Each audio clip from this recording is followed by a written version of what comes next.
And we are back. Welcome back to the Copeland Show. Today we have a very special guest, Mr. Prenice Brewer Jr. If you didn't know, his reputation precedes him as the 2003 National Junior Olympic Champion at Cadet Pan American Games, the 2005 National Golden Gloves Champion, boasted 178 and 26 amateur career. Did very well as a pro, and now training some of the top names in boxing. What's up, Prentice? How you doing? Brother, I am pretty good. I appreciate you coming out today and just, I hopping know for on and sure. having a quick conversation. So I always like to just start with, with gentlemen like you who maybe some of the boxing world don't know. But I was actually privileged to kind of get hip to you during Jared Anderson's last fight in the corner. Okay. My wife was like, "Who is this young brother?" Speaking life into him. So, how do you feel about what you're doing right now? Um, I fell in love with boxing at 12 years old. The first time I ever put on a pair of boxing gloves. So I just I'm just living my dream, even though it fell short from some, every kid wanna be a world champion, but God had other plans for me. And now, I'm a trainer and I'm still living my passion. So Right, and as we look at other people. You had a real amateur career, and you have a real amateur pedigree, and were a stellar amateur. What was some of those challenges that you think that maybe you encountered as a pro that you can turn around in some of these guys who haven't quite crossed the thresholds that you have yet? just man, just keeping them focused, man. So one thing about boxing, especially in our communities, is it's hard to stay focused. We don't come from households where we can get taken care of by our parents and box all day. You know what I'm saying? Sometimes we gotta get jobs, we gotta be broke for a minute. So, just me understanding that and be able to just relate to these fighters. I'm a young trainer. I'm 37. You know what I'm saying? So I live their problems and sometimes still live their problems. So I know how to connect with them on a different level, in my opinion. Right, 100%. Because I know you started off with Terrell Gasha, Yeah. and then about a year later, you got with Tiger Johnson. Mm-hmm. Like you said, being able to relate to them. Besides that commonality, kind of between age and where you grew up, what Yeah. would you say your coaching style and philosophy is? Um, man, just be good at be great at everything, man. Defense, offense. I just want my fighters just to be complete fighters, defensive minded fighters. Just on point with everything. 100%. And for you, training some different weight classes, who are some of your favorite coaches that you say, man, like these are some dudes I respect and think the type of pedigree they put out is what I would like to imitate? First and foremost, my childhood trainer Renard Safo. He taught me so much. He's still training national champ after national champ, on amateur level to this day, and some professionals. He was Tiger Johnson's head trainer at first, and then he moved me the head trainer. So Renard Safo, first and foremost. Man, Bomac, I learned a lot from Bomac. Man, I call him, pick his brain. He teach me a lot. When I see Virgil, I pick Virgil brain. Coach Al, Yeah. man, that's probably about it. Bozy, I pick Bozy brain. I call him, get some game from him. It's a lot. It's Yeah, it's a couple good trainers out here. I love. I love just talking to and picking their brain. and a lot of those trainers, to me, you name some of the most elite guys, even with Bozy, I think with the work he's doing with Cruz, and Yeah. and some other guys who aren't Jerron Ennis. You know, it's huge to see that you're getting that love and getting uplifted by, I would say, some of the top trainers in the game. Oh man, for sure. Because a lot of times, man, a lot of the older trainers be trying to gatekeep. They don't really try to get no game, but those two, they love to share it. They love to share it. They love to, you know what I'm saying. We talk. We had good conversations. know what I'm saying? We talked, we had good conversations. I learned a lot. So though, yeah, yeah, it's a blessing to have those two in my corner. Yeah, no, for sure. And I think with the climate of boxing changing, would you say it's fair to say, as American talent with Turkey Al Sheikh doing what he's doing, we got to be on point? No, 100%. Because one thing my fault is trained.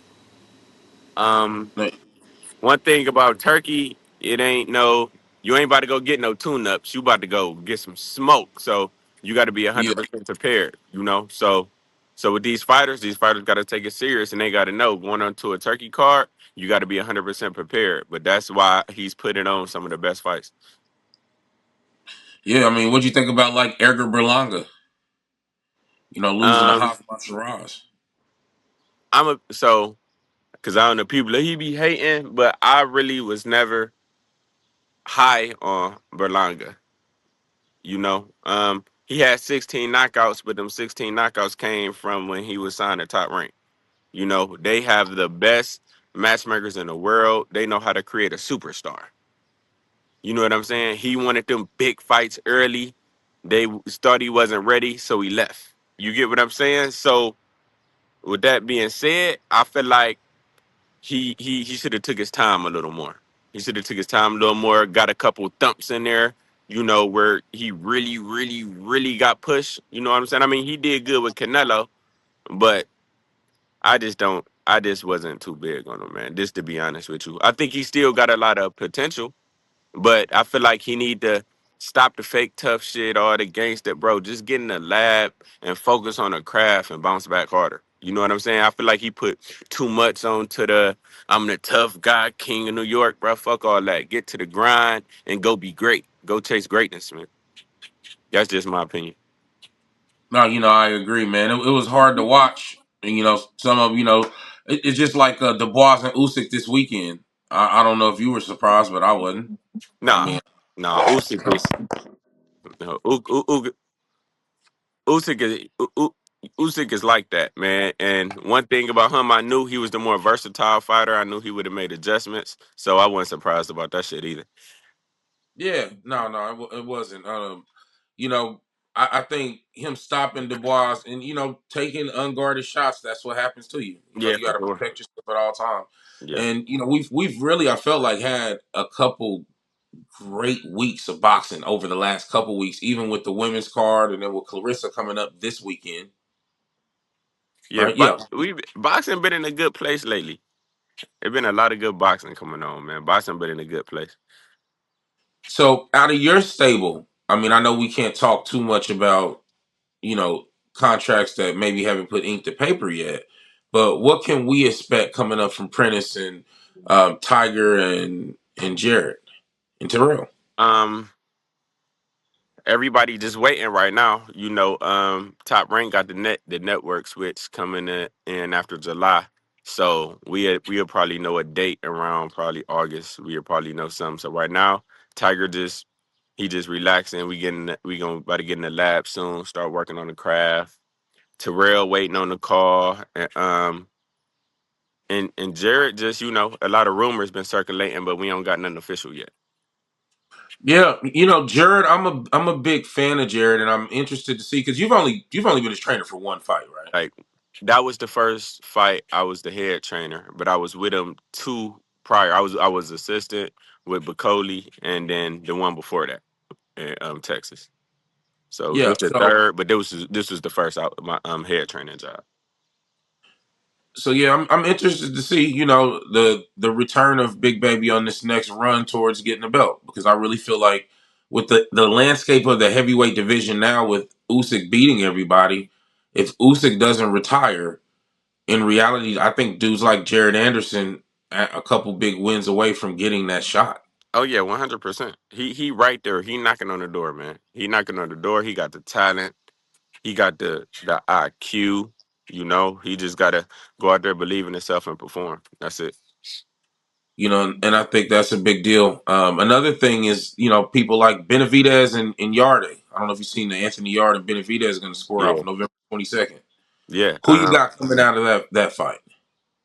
I just think Benavidez is just too big, too much pressure, too much volume. I don't really see too many people beating him, man. And just in my opinion, man, he a monster. You know, No, no, 100%. I mean, I feel the same way. And not to run through every card, but then we also got Canelo and Crawford coming up. Who you got coming out of Canelo and Crawford, and how? I think that's a lot of us um, got different opinions on that one. I got Bud. I got Bud, man. I got to go with my bro. I feel like Bud is the more complete fighter. He's the most versatile fighter. You know, it's Canelo only can win by one way, and that's a stoppage. You know, I feel like Bud gonna outthink him. Bud gonna outsmart him. Canelo have trouble with lefties. He have trouble with boxers, and I think Bud have everything that give Canelo problems. He got footwork. Canelo can't cut the ring off. He could fight lefty. Canelo struggle with left-handers. You know what I'm saying? And and Bud has the best camp in boxing, man, the best team in boxing. So I feel like they're gonna be 100% prepared, and I know they're gonna have the perfect game plan. So I'm rocking with Bud on that one. Straight up. And Prentice, man, I know you keep it real, so I'm gonna ask you a personal question because it goes to this. As a commentator, I can't help but sometimes look at certain fights as easy money. I don't know if sports betting is legal where you live, Yeah, it is. but like Bud, $500 on Bud knocking out Canelo is $5,000. That's the return on DraftKings. And I just sometimes when I look at the odds makers for boxing and I look at what I'm thinking, it's right online. And I just think for absolutely right. I wouldn't have thought, man, the only way Canelo beats Terrence is to stop him. But I think you're absolutely right, in which we know that's far fetched. So yeah, 100%. We got good fights coming up. I'm really interested to see this 147, 140. We've named some of your fighters in your stable who Yeah. are bigger name. Do we have any other fighters who maybe they don't have the name yet, but we're gonna start seeing them get their debuts or get their next few fights to get to this I level that some gotta, of the other guys? I got a couple fighters that might be coming on the roster. I'm not gonna say no names yet, man, because I don't want to put nothing out there too early. But I got a few. I got a few that might be on the roster. So I'm gonna reach out to you and let you know who it is soon when it happen, man. I got you. Yeah, man, send them to the Copeland show. I'll interview them. I We'll get got you. them. Talk about it. I'll do my research and see what they've done and haven't Yeah. done. And I mean, it just is what it is. Prentice, I appreciate you, even though this is a short one. I appreciate your It's all time good. coming out chatting with me this week. For sure, I'll have you back anytime What's that you up? want, especially after your guys get their next few opponents. I got Um, Anything that you want to say to the people out there, to your hometown, what we can expect from you, or what we need to do? Man, just shout out to Cleveland, Ohio, man. We always been a staple in the boxing world, and we just let's just keep producing champions, man, and elite talent. And for all the fans and the followers or the people who don't know me, follow me on Instagram, Prenice .jr. Support me, man, and hope you enjoy the journey.